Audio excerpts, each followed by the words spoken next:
We continue now at the top of Daf Tzadi Bezim and Aleph and Mesechet Kesubos. This is Kesubos Daf 92a. And the previous Amud Rami Bar Chama said, let's say you have a situation where Ruvain sells a field to Shimon. Shalo b'achrayis, he doesn't give any guarantee to Shimon. He's not going to reimburse Shimon. Let's say a creditor comes and takes away the field from Shimon. Then Shimon goes ahead and sells the same field back to Ruvain, who was the original owner. But Shimon actually does take achrayis. He actually does give a guarantee. And he says he'll reimburse Ruvain if it's taken away from Ruvain.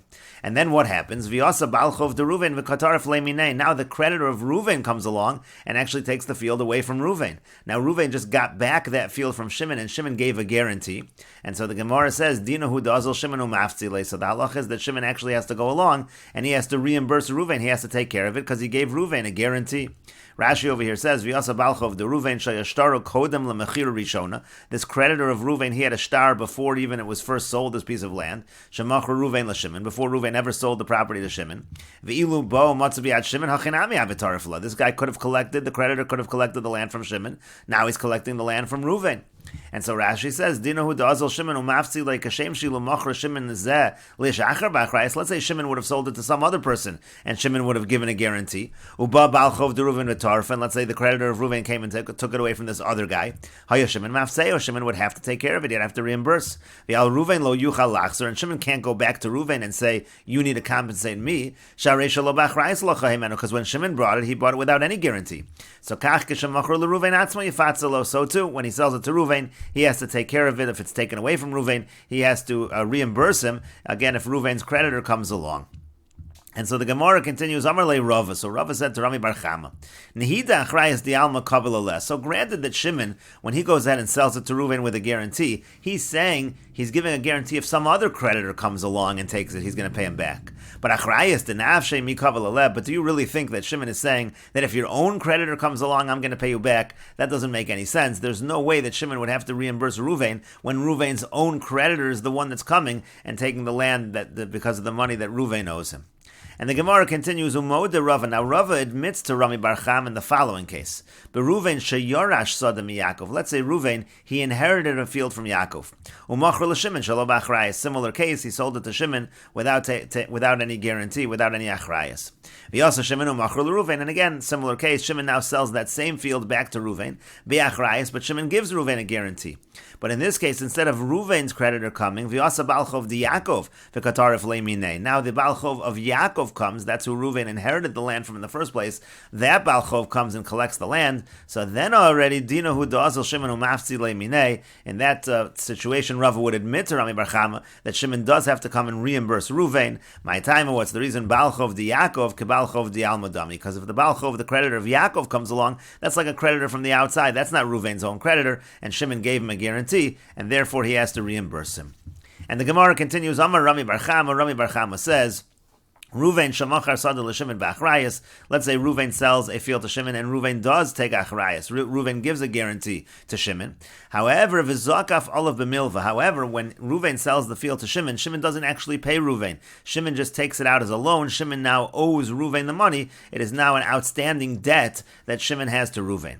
Umeis Ruvain, and then what happens is that Ruvain dies. V'yasa balchov de Ruvain v'katarif lami Shimon. So now the balchov of Ruvain, the creditor of Ruvain, comes along and he takes the land from Shimon. Now remember, Shimon still owes money now to the inheritors of Ruvain. Ruvain is no longer alive. And now the creditor is coming along and taking it away from Shimon. And Ruvain had a guarantee on this, that Ruvain would reimburse. And so the question is, at this point in time, does Shimon need to pay anything to Ruvain? Because the land's being taken away from Shimon.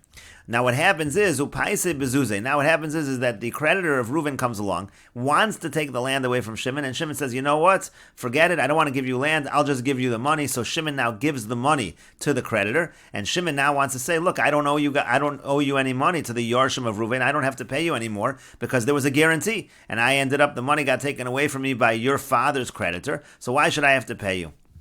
So Rami Bar Chama says, Dinohu da'amri le b'nei Ruvain. So the halacha is that the children of Ruvain can actually say to Shimon, Anon metaltali shavak avun gabach. By us, our father left by you metaltalin. In other words, means to say, what do we really have? We don't have any land over here. All we really have is a debt that you owe us. That's the only thing that we really have. Now, when it comes to metaltalin, or in this case, the debt, that's not meshubed to a balchov. That's not meshubed to a creditor. If we had land, that would be meshubed. There would be a lien on land, but there's no lien on movable property. So in other words, the children of Reuven are saying to Shimon, you still owe us the money, because that money is owed. That was a loan that you owe to us, and there's no shibud on the loan, that loan now is forgiven and you don't have to pay us because there was a guarantee. The guarantee means to say, when it comes to Yarshim, when it comes to inheritors, the guarantee only works on land that the Yarshim have. Since Reuven has died, and now his Yarshim are the one that are providing the guarantee to Shimon, so that guarantee again is only on land. There is no land, they have no land, therefore the guarantee is not worth anything. And at the end of the day, they're saying, Shimon, you still owe us the money for this debt because you bought the property.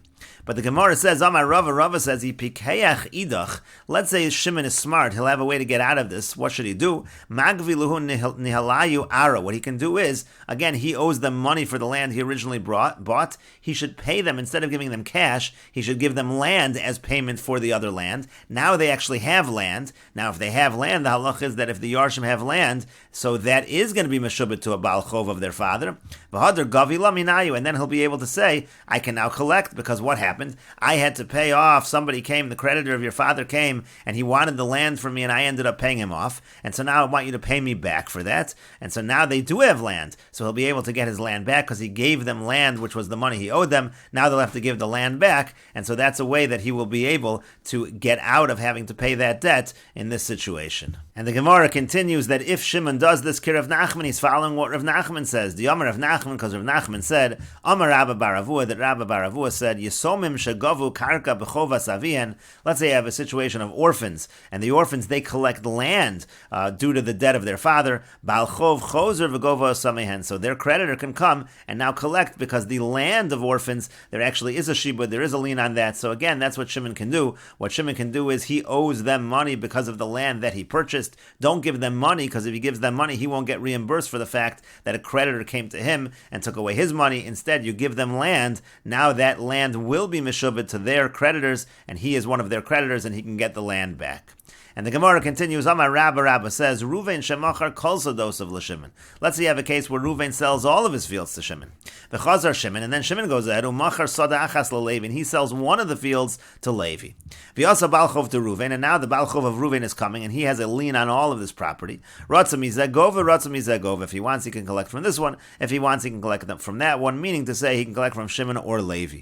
But the Gemara says, V'lo amernela dezavna beinanis, but this is only true if Shimon sold to Levi beinanis. Now, generally speaking, a regular balchov, a creditor, collects from beinanis. So now he can collect from either one. Avol zavna idis v'ziboris, but let's say Levi buys, he doesn't buy beinanis, he doesn't buy average property. He buys either idios, which is very good property, excellent quality property, or he buys ziboris, which is inferior quality property. So then already, matzi amarle, so then Levi can say to him, to the creditor, lahachi tarchi uzuvini arad lo chazilach. That's why I went ahead and took the bother to purchase land that really isn't fit for you. Really, you're supposed to collect from beinanis, and therefore you should not collect from me. You should go collect from Shimon. And the Gemara even says further, Ubeinanis nami lo amrin, even when it comes to beinanis, even if Levi buys beinanis, we only say that the creditor can go to him, ela de lo shavek beinanis kedechavasi. That's if he doesn't leave a similar kind of beinanis with Shimon. But if he leaves a similar kind of beinanis with Shimon, then he can tell the creditor to go to Shimon, and we'll continue with this discussion in the next video on Daf Tzadi Beis Amud Beis.